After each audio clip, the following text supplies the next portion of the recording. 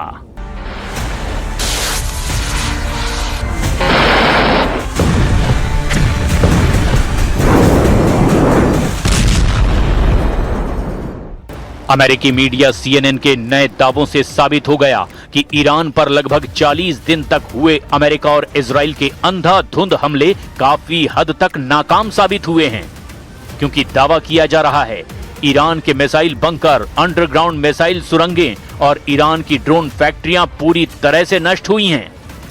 जरा देखिए, अमेरिकी मीडिया ईरान की तबाह मिसाइलों पर नए सिरे से आखिर क्या दावा कर रहा है।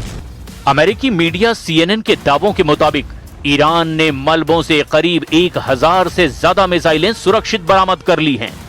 अमेरिका ने करीब 90 दिनों के युद्ध के दौरान ईरान में 13,500 हमला करने की बात कही थी। CNN ने अपनी रिपोर्ट में दावा किया कि ईरान अमेरिका और इजराइल की बमबारी से ढह गई सुरंगों के मुहाने को फिर से खोदने और फिर इजराइल और मध्य पूर्व के दूसरे देशों पर नए सिरे से मिसाइल हमलों के लिए पूरी तरह से तैयार है। CNN के मुताबिक ईरान ने सड़कों और सुरंगों के मुहानों को साफ करने के लिए बुलडोजर और डंप ट्रैक जैसे साधारण उपकरणों का इस्तेमाल किया है।